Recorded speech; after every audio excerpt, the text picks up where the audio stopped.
to the first episode of Imposters&Gurus, a new podcast brought to you by the people from inside the OutHaus.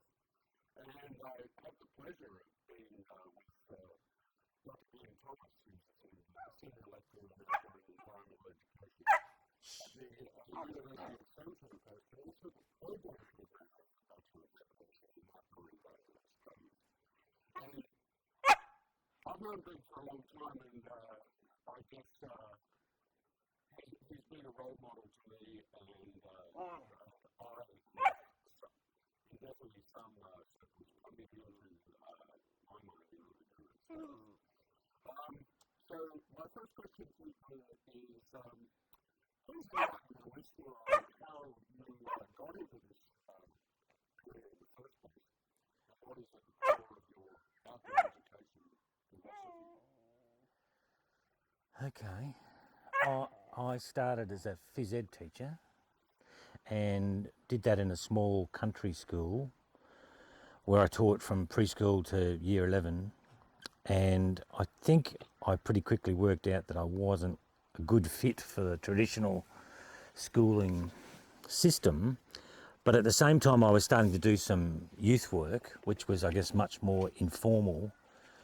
And I did start to do a few outdoorsy sort of things while I was the phys ed teacher, outdoor education sort of things. So we had some canoes that we used. So I think after 2 years, I just decided that this wasn't for me. And I went and did some youth work for a while with an organisation in another small country town called Bundaberg, just north of Brisbane. And as I was doing that, I started to try to do more things outdoors, but pretty quickly realised I didn't really have any formal qualifications. So I realised that I probably should go and get some, and I had heard about this graduate diploma in outdoor education, which was offered in Brisbane, and so I went and did that, and I guess then it's been outdoor ed since then, 1991, but in some form or other. But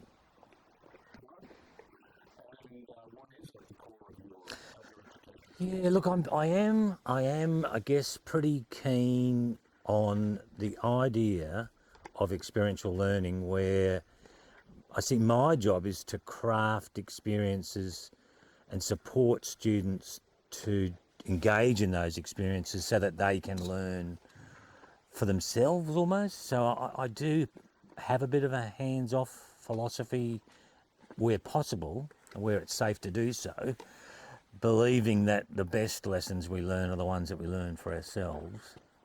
But at the same time, that's not always possible, I suppose. And I've certainly made a stack of mistakes and probably not been anywhere near as experiential as I'd like to be at times. But of course, I guess that's probably normal, I suppose. But I would agree. I think we all try and be as experiential as we can, but I think at times factors come into the equation which leads us to being more hands-on, whether that be heightened risk or student skill or many other factors. And look, I think sometimes facilitator skill or lack of it is another example of when, if I refer to this Priest and Gass talk about the different stages of adventure-based learning, and Mountain speaking for themselves was that first one, and then speaking for the experience, which I kind of paraphrase shitting all over the experience, because I think any time when perhaps facilitation's not going well for me, like a lot of facilitators, my tendency is to speak for the experience and talk about the sorts of things that I think they should have learned, but that undermines everything I believe in. But sometimes when a group won't talk, that can become the fallback option, which I think is a poor one. But anyway, so as much as possible, I preferred to be playing a minor role, and that the spotlight is not on me. So I often have told students that I've taught, if you want to be in the spotlight, then a better place is probably the circus. Like, because good outdoor ed, I think, is you not in the spotlight, and for you not even to be the thing that they even remember about the experience. Wasn't I amazing? Wasn't what I did? And the facilitator or the outdoor leader, who is facilitative, would be of the view that, well, unnoticed even. That'd be my preference. That's the amazing philosophy that I think it's Stephen J. Simpson. Yeah. Leader who is studying that. Exactly. So that's one of my favourite books. He presents this idea that when you have done a great job with your group, they should even remember your name. Yeah, so that is one of my favourite books, and I have had the pleasure of meeting Stephen. He lives in Wisconsin, USA, and he is a really humble guy, and exactly what you'd imagine from someone that had the audacity to write a book with that title. Oh yeah, it does, and it's completely, and that's why for me, in the more recent research that I've been a part of, which identified threshold concepts are supposed to be a little confounding because they don't seem to make sense, but yet, and it's a good description of experiential learning. Look, could you be quiet, please? Shh. Because it's at odds with sometimes how we perceive the outdoor leader role, where you're the one up the front of the group and doing demonstrations and being amazing. But really, good experiential learning and good experiential education is quite the opposite, where you're not the star of the show. And probably the circus would be a better spot. Nothing wrong with being in the circus either, but it's just not experiential learning. I'm not having to go at people that want to be performers or in the circus, but it's just not, for me, that's not what I want to be as an outdoor leader or teacher or facilitator. Can I ask, an unsubstantiated rumour has existed for some time. Okay. You define people in the outdoors as fitting the two categories. This category of imposter and the second category being the category of guru. At a time when we're all very new to the outdoor education area and outdoor pursuits, and we're all vying, shall we say, for bragging rights to be the first kayaker who hand surfed at the cutting. Use an example you shared with me the other day, or the first kayaker to paddle Devon's Cauldron, or the climber who climbs 2020s in a day, which I believe is Well, one of the things that you personally have done. it's not entirely true, but yeah. Okay, so that's an interesting, I don't know whether you'd call it a dichotomy, whether those two descriptors are two ends of a continuum, and there's maybe a whole lot of stuff in between. But I should, I guess, probably fess up that I would, if I was the one that used those terms or set up that dichotomy, then it was probably when I was in the more arrogant stage of my life as an outdoor leader or outdoor facilitator, because I certainly wouldn't use those terms now. But I guess to explain, and the term imposter had a certain meaning when I might have used it in that context, but I would probably use it more in the traditional sense that it's used in facilitation circles as being a syndrome that people can suffer from. But in those days, I guess I was critical of people that weren't current practitioners themselves. So, and I sort of felt and now that, another term I sometimes used was like, you're a professional outdoor leader. So it's for you, it was for a person that was a professional outdoor leader, it was just a job and not something that you really wanted to do yourself. So it was like, yeah, doing all this stuff in the outdoors is good medicine for my students, but I personally don't take it, that medicine.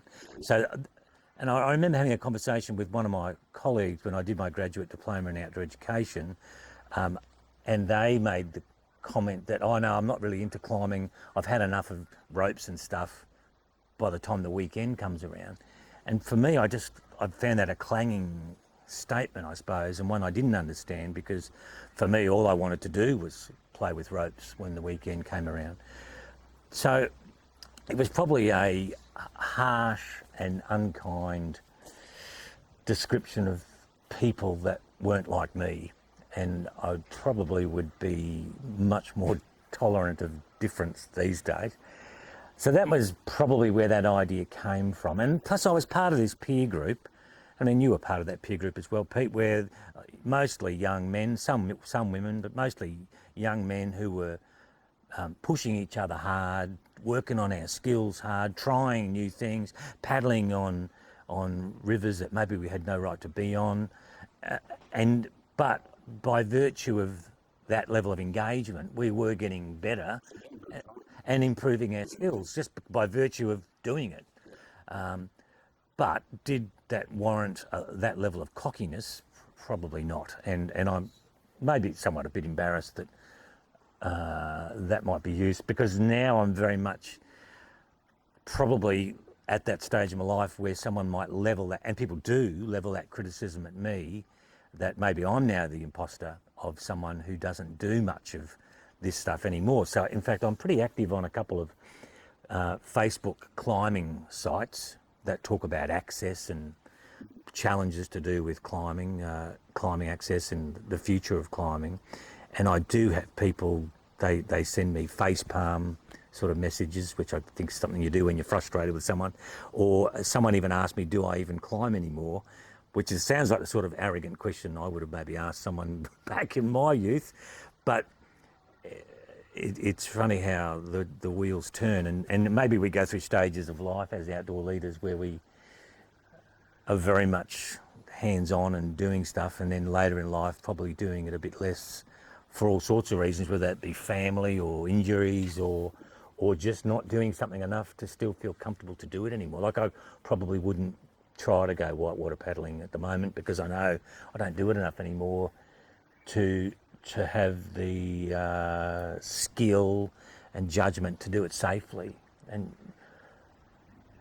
you know, and I could make excuses of why, but I don't need to. You know, it's just not at that stage of my life. So I'm, for all sorts of reasons, can't afford that sort of time anymore that I did afford, or I committed to doing those sorts of activities these days. But look, I am still concerned that there's folks that get old in outdoor education who then start to be critical of young people who want to enjoy adventure. And I've had a few academic friends that I probably would put in that category who all of a sudden become quite critical of young people doing adventurous activities. And often I've thought, well, isn't that just because you're not into it anymore? And so I will never criticise young people for being out there and doing stuff and pushing the envelope and the boundary, and because I think that's something that fits well when you're young and you've got more spare time and maybe you're a bit braver and a bit more bulletproof and less injured. Do you think that you suggest that in the development of outdoor pursuits, if categorised, that people pushing the envelope, those young, shall we call them gurus, going for it, is necessary, both for the development of the activity and perhaps for the development of humanity? I think so, and yeah, so I think so. I'd never be critical of young people who are very focused on the activity, and I guess I cop a bit of criticism of myself for being outspoken on some of these discussion forums, and perhaps they don't see me at the cliff much anymore.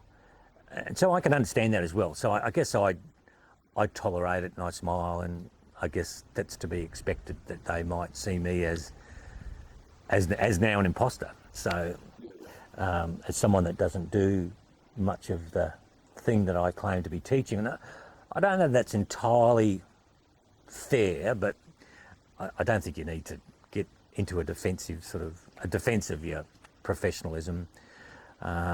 I don't climb as much as I did. I don't paddle as much as I did, but I still do walking, and I still do sea kayaking and things, but I'm also on my second marriage, and I'd probably like to see that last, so that changes how much time you're prepared to devote to what are pretty selfish kind of pursuits sometimes, in terms of how much time they take. Particularly if you want to be a paddler in southeast Queensland and you've got to drive 5 hours to paddle on, white water that's regularly running. Yeah, but even then that was 5 hours drive away. So, and I don't have that time anymore, I guess, to devote to that. Well, I'm not prepared to commit that time to that when there's other things that I do need to do, which all sounds like a justification for being an imposter. But as to what constitutes a guru, well, and I don't know, does a guru mean that you're old, or does a guru just mean you're good at something? And I guess I don't think you get to decide to be a guru. I think other people maybe make you a guru. It's not something you can ever claim status of having. You're a guru, I guess, if people decide you might have something worth saying or something worth teaching. But even then, my students don't have any choice whether they get taught by me. If they want to pass their course, they've got to turn up. But I guess they have a decision whether they want to learn from me. But I guess there's a whole lot of teaching sometimes goes on without necessarily learning happening. And I'd hope that my students still feel like they've got the capacity to learn from teaching that I do. But I want to ask, in your experience of teaching and leading and adventuring in the outdoors, do you think that people can be both of these personas, imposter and guru? Well, again, it depends on that definition of imposter. So I quite crudely used that term 20 plus years ago to describe what I thought were people that weren't current practitioners. But now the literature will just talk about imposter syndrome as applying to someone who feels like an imposter, or who feels like perhaps not confident about teaching what they're teaching, when in fact they probably should feel comfortable about teaching what they're teaching. So it's about a lack of confidence or self-belief even. Yeah, I personally feel that occasionally when I'm working with students. I think it's perfect, and I think it's perfectly normal. It is interestingly ascribed as being a syndrome that women suffer more from, and I'm not a woman so I can't speak for them, but I can certainly say that I don't think it's just women. And if anything, it's probably men as well, I think, to the same degree or more. It's just that we're not as honest about it, perhaps, as men, because we just bullshit our way with bravado as usual, pretending that we probably don't have those sort of self-doubts. But I've had self-doubts all through my sort of career, and in part because, say, when I taught at La Trobe University for 12 years and taught alongside some very skilled and capable practitioners, so very skilled and capable climbers and very skilled and capable paddlers, and I was probably not in that same category. I was maybe a more well-rounded practitioner academic that also worked hard on doing other things, and I had a family I had 4 kids, so I didn't have the time, energy or commitment to ever be at that top of the field in any of those pursuits. So I regularly would sort of have pangs of doubt that I'm not held in the same esteem as some of my teaching colleagues who were quite reasonably much more skilled than I was. And I think in moments of self-doubt, that was where I was at. And then other times I would see other colleagues who weren't necessarily that skilled in outdoor pursuits either, but definitely had the respect of the student. So I think that's, as often is the case, an ill-founded self-doubting that we sometimes suffer from. And our students look up to us because of the sort of people we are, not just because of whether, we can climb a certain grade climb or play in a certain rapid or do a hand roll or be confident in a kayak or something, or confident telemarking down some steep slope. I think what they probably respect and admire more, and what makes someone a guru is the sort of person that they are, and the sort of interest that they have in their students, maybe. I'm guessing.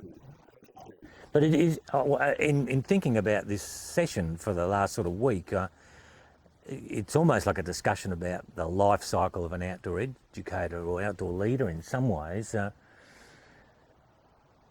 But, you know, I think we do need the young people that are pushing the envelope in outdoor pursuits, but also we need young people that are pushing the envelope in other areas interpersonally. I mean, I don't like the word soft skills. I don't use it because it implies that they're not as important or valuable as hard skills. So I call them interpersonal skills or intrapersonal skills. I reckon they're just, terminology because I also hate soft skills. yeah. Just because it's sort of got the it's got a gender bias, and it's also got a implies that they're soft or less valuable or less macho or less useful. Less desirable, and I don't like that term at all, and I've never used it. But I certainly think we should maybe hold in esteem those sorts of skills, and I think students do. Like, so where I work, so one of our colleagues that you work with as well, Pete, so Brendan Munge, I know that students hold him in very high esteem, and a lot of it's because of the sort of person he is, and of his care and concern and interest in his students. So in that respect, it makes him he's quite a hard person to work with, because he sets a very high benchmark of what we can be like interpersonally with students. And not that I feel like I've got to compete with him in any way, but it does mean that, yeah, I think we should all aim to connect with students in some way interpersonally that works for our personalities and our styles. But that it is important. You know, the old saying that students don't care how much you know until they know how much you care. I think that is true in some ways. Yeah. So you and I are on a paddling trip on Sunday and Monday coming up in a few days. So my goal will be at some point to paddle alongside every student and find out something about them, so that for the rest of their studies, I've got some touchstones I can refer to, come back to, because I know what they're interested in or about their background or where they live. And that sort of stuff, for me, is just a discipline of being an outdoor leader, that I'm committed to knowing my students. I think it's also one of the professional teaching standards in Australia that teachers should know their students. It's amazing. I also agree. I think it's amazingly important, and I think that it really detracts from education of students when teachers don't spend time getting to know students. Yeah. And I guess in cases like that, where students are almost seen as an inconvenience, or, gee, university, wouldn't it be great wouldn't be a great place to work if there wasn't students there? I've never understood. I as a university lecturer, there's sort of that summer months where I don't teach students for 4 or 5 months, and by the end of that, I'm just, you miss students. I'm just missing the chance to teach and be interpersonal with people. Very much so. So I've never understood that, and I still do enjoy interacting with students. And at times I could probably, and my students might question that, because I might seem distracted, because I'm also trying to do these other research things or admin things, which makes me look distracted, and maybe I am distracted. But I generally, and even though I'm probably more of an introverted personality, I do enjoy finding out, learning students' names is something that I'm committed to doing, and learning about them and knowing them. And Do you have any wisdom or strategies for learning students? Students always ask me, what are the strategies? Yeah, look, I don't. Again, I don't even know that it's about strategies. I think it's about a commitment. If you think it's important, you'll find ways to do it. And so I think it's just rehearsal. Well, for me, it's rehearsal. So I just practice by using their name. And look, and there's certain names that I'm not good with. I'm not good with non-English names. I find them hard. I'm not good when we've got a Kalisha, a Kaisha, names that sound alike, all into one group. I find that hard to remember. But look, I think it's rehearsal, and there's sort of no secret. A rehearsal and a commitment that you believe it's important. I don't like name tags, because inevitably they fall off. So I think it's about just practice. I mean, there's a lot of time when you're not talking in outdoor ed, when I can be silently remembering and rehearsing names. I couldn't agree with you more. It's just something that my colleagues have also sort of, it's a conversation that regularly goes on. Well, I'm really good at remembering student names. Well, I actually work on it. It's not some amazing skill that some people have and others don't. I think it's a commitment. It's whether you believe that's important or not. And I know it's important because you can see that you can see the student's response when you get the name wrong. So, or just the other day, I taught for half a day with a student, and then near the end of the day, she said, "Oh, by the way, my name's not Tiana, it's Taisha." And I've gone, well, "Why didn't you tell me?" But sometimes again, Tiana, Taisha, it's easy to get them confused and mixed up. But again, no excuse for that. Just I hadn't practiced it hard enough. But look, she was quite forgiving, so it wasn't a problem, and I certainly don't forget it now. So I think it's a commitment, whether or not you think it's important. I think we always find time and ways to do stuff that's important to us, don't we? Like, I think we do. I think we've just got to prioritise it. Yeah. And there's no shortage of time on an outdoor trip to be practicing names and remembering names. I think that's a very valid point. Yeah. And, so it's interesting that people struggle with it, but it's interesting that students always ask me, well, how do you remember names? Well, just work on it. Yeah, you just... And I mean, of course, there's lots of different strategies you can use, but I think you just got to find some that work for you that you can continue to use. But I think for me, it's just practice. You just got to use them either silently in your head or out loud when you're having conversations. But it is interesting that I would actually not like the dichotomy of imposter and guru much myself anymore.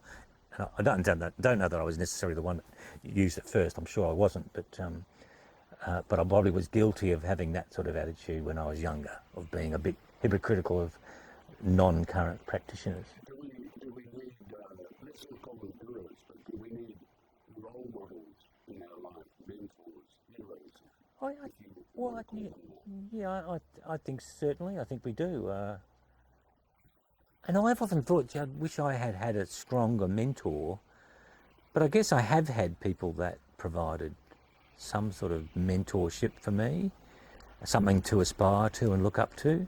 And then I had lots of other people, and I guess all of us have got strengths and weaknesses. So I think a role model can also highlight some of the things you don't want to become like, as much as things that you do want to become like. But and I'm absolutely certain that I provide both positive and negative examples of what we should aspire to be like. Do you think that like these role model hero people, like particularly good at activities, are they necessarily good people with students? Well, good teachers?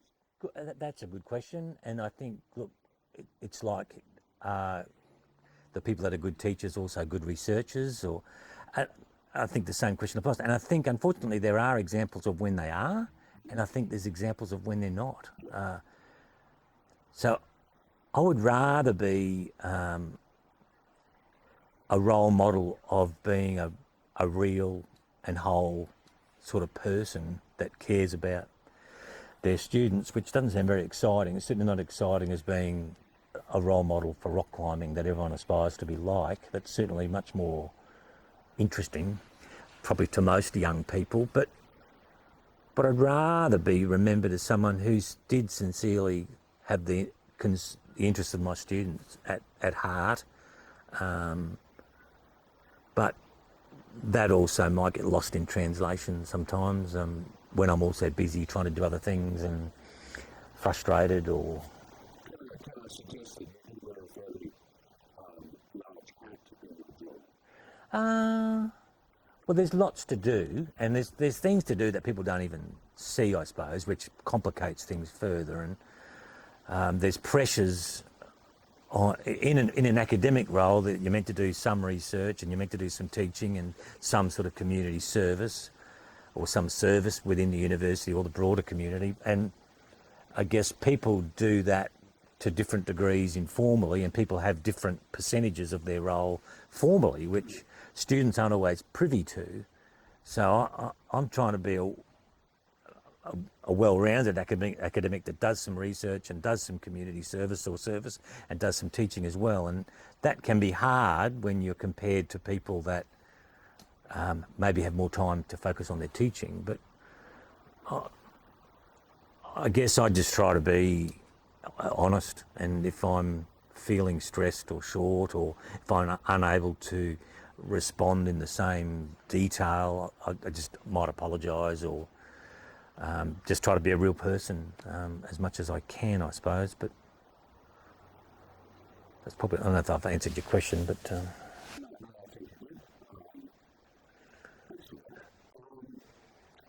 but it is interesting that you and I are both sitting here probably nearing the end of our outdoor careers. Maybe I'm speaking for you, but probably speaking for me. So I'm starting to think, oh yeah, when would I retire? Have I got enough money to retire yet? Are there things, I'd like to go and do some other things maybe, but so it is, as you reflect and you look back on your career, it is nice to see ebbs and flows of doing different things, and I would hope that I'm still having adventures. They just might be a bit more lame adventures than they might have been when I was 25. Yeah, lame's a bit judgmental perhaps, but I'm using it about myself, so it's probably okay. But we all tailor our adventures, if I could use that term, to our situation in life. Yeah. And I think my situation now to when I was 25 is really different, and I have to tailor in other things into my adventure time. And whether that's my other personal relationships or my work or a range of different things, and it just doesn't work the way it did when I was 25. Yeah. And maybe the fact that my body doesn't work the way it did when I was 25 is just a part of that part of my life now. Yeah.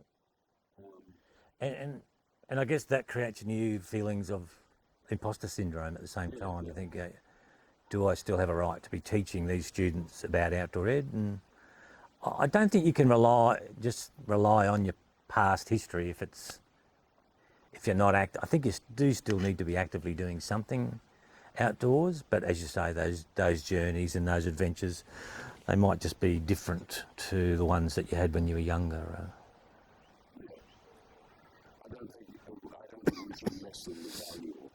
No, and I guess I use the word lame probably a bit tongue-in-cheek, but perhaps because that's how I would have seen them when I was a young, active practitioner that was sort of pushing the boundaries. But look, I need to be clear that when I describe myself as someone that was part of that peer group that was pushing the boundaries, you've always got to be careful how you promote yourself. If you're in a small pool, you can look like a big fish, but I think it's a good idea to remember the amazing talent that exists in every adventure pursuit. And if you're comparing yourself more widely, most of us are pretty small and pretty modest in our achievements. I think it's an interesting thing you bring up, and I'll use myself as a bit of an example. I've done some paddling in northern New South Wales and been on border trips, and I went to New Zealand on my first trip back in I think 95 or something like that. And I paddled in New Zealand for a month, and I think for a month I was scared out of my mind. And I came back and went, wow, I'd seen nothing. And it was just expanding the size of the pool. Yeah. I saw people doing stuff in boats that I'd never seen before. Yeah, that you probably didn't think was possible. Yeah, and exactly. And that is, I guess, a bit of a danger, is that we only view our performances within this framework of a pretty small pool sometimes. And and I mean, my life has different focus now, so have just tried to pull together have managed to pull together an outdoor education textbook, which I think has been missing. We've had textbooks from like America, which have a certain feel that probably suits that culture, but we've never really had a textbook that was more described more of the sort of outdoor education that occurs perhaps in Australia, and I know sort of occurs maybe in some European countries and probably more in Canada. So that's been my latest kind of project is to try to. It's published in August 2021, so in a few months. Yeah, it is, and it's designed to be a textbook for university students, so students enrolled in a university program. And look, it may be useful for other people as well, but and it's got that sort of environmental feel and socially aware, social justice sort of feel about it, which I think has been lacking in, say, books that have come out of North America, perhaps, or particularly the USA, which maybe have a different focus or a different feel. But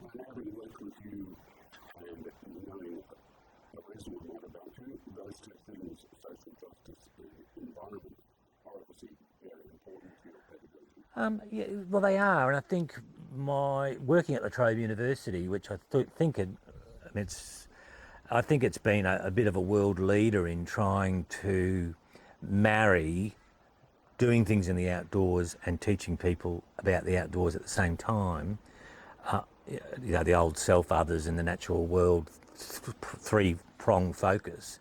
I think they have done as good a job of that as anyone. So I guess I got indoctrinated into that way of thinking, because I went there from Queensland, where kind of our outdoor ed was sort of more adventure focused, which I think is a bit of a shame, really. But I think maybe that's changing now, and hopefully, if anything, the program that runs at USC might help to change that. But no, I certainly think that's a real challenge, particularly with young people, is how do you do place-focused outdoor education with a bunch of young people that are probably more interested in the adventure, and I think you do it sneakily and through your own passion. It can be a little bit contagious, perhaps, but I think it's hard, it's a challenge, particularly if you're working with younger groups of perhaps boys who are more adventure focused, but not to say that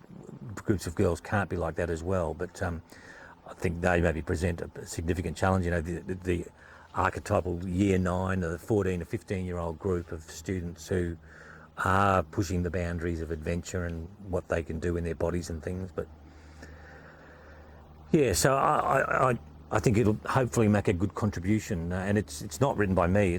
I was one of the 3 editors, and it's got authors from all over the world. So that's probably the good bit too, is that there's a lot of experienced people that have contributed to it. But maybe when it is published, we could have a chat about that in a bit more detail. Sounds like a great idea. About all I have to ask you on this particular chat. Thanks very much for your time. Thank you. Good. Thank you.